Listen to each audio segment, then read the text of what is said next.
जयश्री शेख यांनी शासनाकडे केली मदतीची मागणी।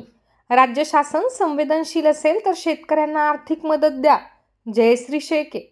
राज्यभरात 2 दिवसांपूर्वी आलेल्या अवकाळी पावसामुळे शेतीचे मोठ्या प्रमाणात नुकसान झाले आहे। बुलढाणा जिल्ह्यातही वादळी वाऱ्यामुळे आणि गारपिटीमुळे 166 गावांमध्ये घरांचे आणि शेतीचे नुकसान झाले आहे। ज्या सरकारने आश्वासन दिलं होतं की कर्जमाफी करू, निवडून आल्यानंतर त्याच सरकारचे प्रतिनिधी आता हात वर करतायत आणि सांगतायत की कर्जमाफी केली जाणार नाही। आधीच शेतकरी सुलतानी संकटात सापडलेला असताना, शेतीमालाला भाव नसताना आता पुन्हा शेतकरी बांधव आसमानी संकटात सापडलेला आहे। हाताशी आलेली पिकं ही गमवावी लागलेली आहेत।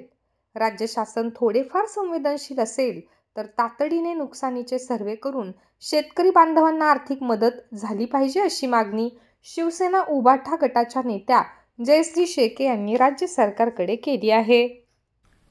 2 दिवसापूर्वी राज्यभरामध्ये आलेल्या अवकाळी पावसामुळे मोठ्या प्रमाणात शेतीचं नुकसान झाले। बुलढाणा जिल्ह्यातही 2 दिवसापूर्वी वादळी वाऱ्यासह गारपीटही अनेक ठिकाणी झाली आणि त्यामुळे जवळपास जिल्हाभरातील 166 गावांमध्ये घराचं आणि शेतीचं मोठ्या प्रमाणात नुकसान झालेलं आहे। ज्या सरकारने आश्वासन दिलं होतं की आम्ही कर्जमाफी करू निवडून आल्यानंतर, त्याच सरकारचे प्रतिनिधी आता हात वर करतायत आणि सांगतायत की कर्जमाफी केली जाणार नाही। आधीच मोठ्या सुलतानी संकटामध्ये शेतकरी सापडलेला असताना, शेतीमालाला भाव नसताना आता पुन्हा हे एक आसमानी संकटात शेतकरी बांधव सापडलेला आहे। मोठ्या प्रमाणात हाताशी आलेली पिकं ही गमवावी लागली आहेत। राज्य शासन खरोखर थोडंफार जरी संवेदनशील असेल तर तातडीने या सगळ्या नुकसानीचे सर्वे करून शेतकरी बांधवांना आर्थिक मदत ही झाली पाहिजे।